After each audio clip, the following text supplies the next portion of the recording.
Hello guys, എല്ലാവർക്കും സുഖമാണെന്ന് കരുതുന്നു. ഈ വർഷത്തെ അബഹയിലേക്കുള്ള ട്രിപ്പ് ഏതാനും ദിവസങ്ങൾക്കകം അവസാനിക്കുന്നതായിരിക്കും. ഓക്കെ, മിക്കവാറും 2-3 ദിവസത്തിനാവും എന്തു ചെയ്യും, ജിദ്ദയിലേക്ക് തിരിച്ച് പറക്കുന്നതായിരിക്കും.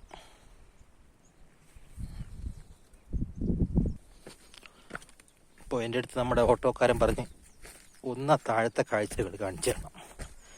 ഞാൻ ഓട്ടോക്കാരന് താഴത്തെ കാഴ്ചകൾ കാണിച്ചു കൊടുത്തില്ലെങ്കിൽ അത് വലിയ ബുദ്ധിമുട്ടായിരിക്കും എൻ്റെ മനസ്സിന്, എൻ്റെ മനസ്സാക്ഷി. ഇതാണ് അബഹ തനിയായ ബനി മാലിക് എന്ന് പറയുന്ന വില്ലേജ്. ഓക്കെ, ഇവിടെ പണ്ടൊക്കെ ഒരുപാട് ശുദ്ധജലം ഒഴുകിയിരുന്നു എന്ന് തോന്നുന്നു കാഴ്ചകൾ കാണുമ്പോൾ. കണ്ടോ, അതിൻ്റെ ഒരു വാട്ടർ മാപ്പിനെയാണിത്. വെള്ളത്തിൻ്റെ തോത് എടുക്കുന്നൊരു സാധനമാണിത്. അതിൻ്റെ തെളിവായിട്ട് കാലം അവശേഷിപ്പിച്ച ഒരു സ്കെയിൽ.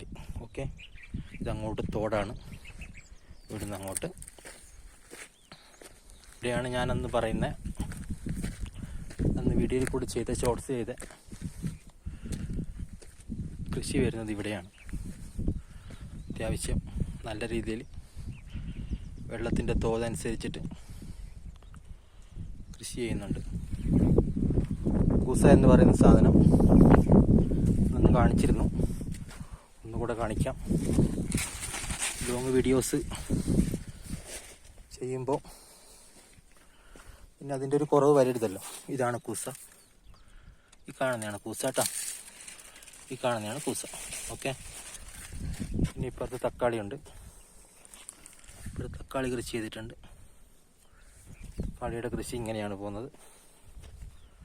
കണ്ടോ, നല്ല രീതിയിൽ പഴുത്ത് വരുന്നുണ്ട്.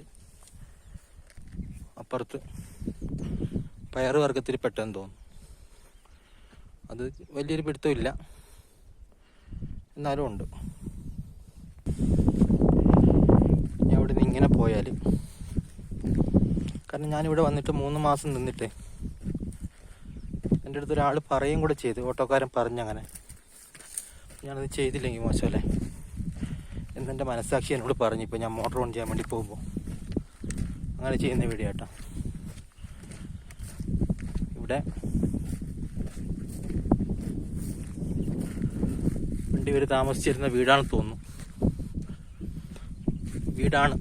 നമ്മൾ പിന്നെ മാടമൊക്കെ കെട്ടി താമസിക്കില്ലേ, ഏറുമാടം, അതുപോലെ ഇവിടെ വെള്ളത്തിൻ്റെ തോത് ചില സമയത്ത് പൊങ്ങുന്നതുകൊണ്ട് ഉയരം കൂടിയൊരു വീട് പോലെ പണ്ട് കാലത്ത് അങ്ങനെ ചെയ്തതാണിത്.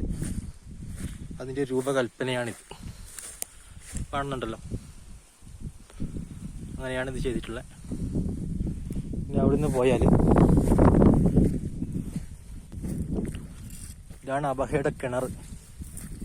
ഇവിടുന്നാണ് ഒരുവിധമൊക്കെ വെള്ളം കിട്ടുന്നതെന്ന് തോന്നുന്നു. ഇതാണ് ശുദ്ധമായ കിണർ. അതായത് ജലസ്രോതസ് ഈ ഭാഗത്തേക്ക് ഇവർ ഉപയോഗിക്കുന്ന 3-4 വീടുകൾ ഉപയോഗിക്കുന്ന പിന്നെ വെള്ളത്തിൻ്റെ, ശുദ്ധജലത്തിൻ്റെ സംഭവമാണിത്. ഓക്കെ, ഇതിനകത്തോട്ട് കയറണം തോന്നുന്നു. കയറണം തോന്നിയാൽ പിന്നെ മായാവി കയറിയിരിക്കും. ഒരു സ്റ്റൈലാണ്. ഓക്കെ, ഇതാണ് കിണർ കേട്ടോ, ഇതാണ് കിണർ. അതിനകത്ത് പ്രാവുണ്ട്, ഇതിനകത്ത് മാടപ്രാവുകളുണ്ട്, കാണുന്നുണ്ടല്ലോ.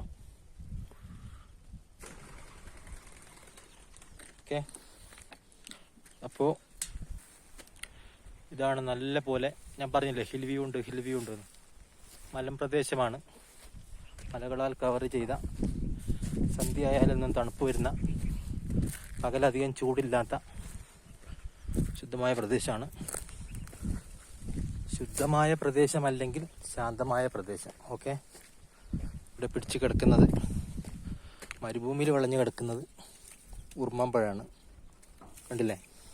ഓക്കെ, ഈ വീഡിയോ ഒന്നുകൂടെ കാണിക്കുന്നു. ഈ വീട് നൊസ്റ്റാൾജിക്കാണ്.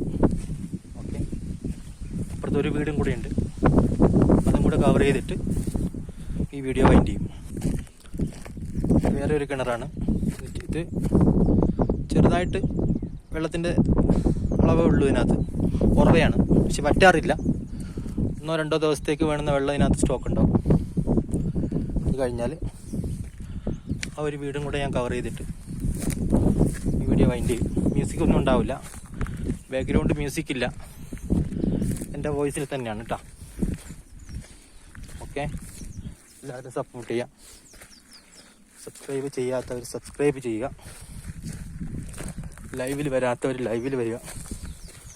ഓക്കെ, ലൈക്ക് തരിക, ഷെയർ തരിക. ഒരു നാടൻ ചാനലാണെന്ന് കരുതുക. ഓക്കെ, ഇതാണ് ഞാൻ ആ പറഞ്ഞ വീട്. ഏകദേശം നൂറ്റാണ്ടുകളെന്ന് പറയാം, ഒരു 100 വർഷം എന്തായാലും പഴക്കമുണ്ടാവും, അതെനിക്ക് ഉറപ്പുണ്ട്. 100 വർഷത്തെ പഴക്കത്തിന് മുകളിലുള്ള വീടാണ്. ഓക്കെ ഗൈസ്, വൈൻഡ് ചെയ്യുന്നു. സ്നേഹപൂർവ്വം മായാവി.